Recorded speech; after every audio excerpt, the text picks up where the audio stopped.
The breathing system. All living things take in oxygen and give out carbon dioxide. सभी living things जो हैं oxygen लेते हैं और कार्बन डाइऑक्साइड छोड़ते हैं। This process is called breathing. और यह प्रोसेस जो है ब्रीदिंग कहलाता है। जब हम लोग सांस लेते हैं तो ऑक्सीजन गैस अंदर लेते हैं और जब हम लोग सांस छोड़ते हैं तो कार्बन डाइऑक्साइड गैस जो है बाहर निकलता है और यह प्रोसेस जो है ब्रीदिंग कहलाता है। The process of breathing takes place continuously without any rest in all living beings. और यह जो ब्रीदिंग का प्रोसेस है वह कंटिन्यूअसली चलता रहता है विदाउट एनी रेस्ट, बिना रुके जो है सभी लिविंग बीइंग्स में यह ब्रीदिंग का प्रोसेस जो है वो कंटिन्यूअसली चलता रहता है। If this process stops for more than 2 minutes the living beings can die. अगर यह process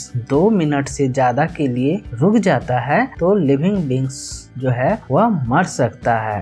Which part of your body are involved when you breathe? आप लोगों का कौन सा बॉडी का पार्ट जो है वह ब्रीदिंग के समय इन्वॉल्व होता है? Let us find out. आइए इसे हम लोग देखते हैं। The air that we breathe in or inhale enters our body through the nasal openings of the nose. जो एयर हम लोग ब्रीथ करते हैं वह हमारे बॉडी में नोज के थ्रू जो नेजल ओपनिंग है उससे हमारे बॉडी में जाता है। The nose is connected to 2 balloon like structures inside the body by a tube called the windpipe। हमारा नोज जो है वह विंड पाइप के थ्रू 2 बलून लाइक स्ट्रक्चर से कनेक्टेड होता है। The 2 balloon like structure are called lungs। और ये जो बलून लाइक स्ट्रक्चर्स होते हैं उन्हें हम लोग लंग्स कहते हैं। In the lungs oxygen is taken up by the blood and carbon dioxide is unloaded. In lungs में जो है ऑक्सीजन जो होता है वह ब्लड में मिक्स होता है और जो ब्लड में कार्बन डाइऑक्साइड होता है वह जो है बाहर निकल जाता है। The carbon dioxide is then driven out of the body और एक्सहेल्ड थ्रू द नोज। और उसके बाद यह जो कार्बन डाइऑक्साइड गैस है वह हमारे नोज से होते हुए बाहर निकल जाता है। The oxygen rich blood from the lungs is circulated to all parts of our body। जो ऑक्सीजन रिच ब्लड है यानी जब हम लोग सांस लेते हैं तो जो ऑक्सीजन होता है वह लंग्स में आता है ऑक्सीजन और वहाँ पर ब्लड भी आता है और उसके बाद वे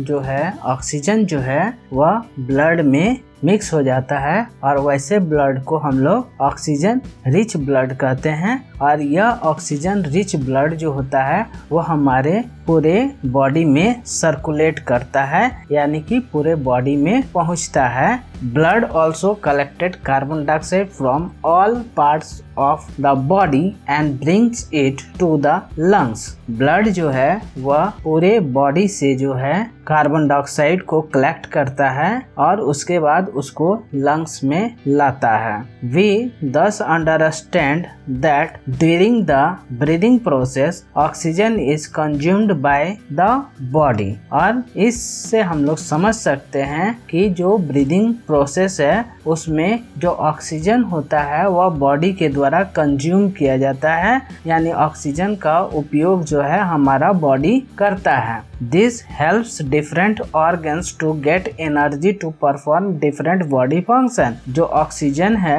वह हमारे डिफरेंट ऑर्गन्स को जो है एनर्जी देता है जिससे हमारा बॉडी जो है वह फंक्शन कर पाता है, काम कर पाता है। Also carbon dioxide is driven out of the body as a waste product. और उसके बाद जो कार्बन डाइऑक्साइड गैस बनता है as a waste product carbon dioxide को बाहर निकाल दिया जाता है। Our breathing system is always at work because we have to keep breathing all the time. हमारा ब्रीदिंग सिस्टम जो है वो हमेशा काम करते रहता है क्योंकि हम हम हर समय ब्रीथ करते रहते हैं। Physical exercises like running, walking and playing helps to keep our body and our breathing system healthy. जो फिजिकल एक्सरसाइज होता है जैसा कि दौड़ना, टहलना, खेलना, जो ये सब फिजिकल एक्सरसाइजेस जो होते हैं वह हमारे ब्रीदिंग सिस्टम को हेल्दी रखने में मदद करते हैं, हेल्प करते हैं।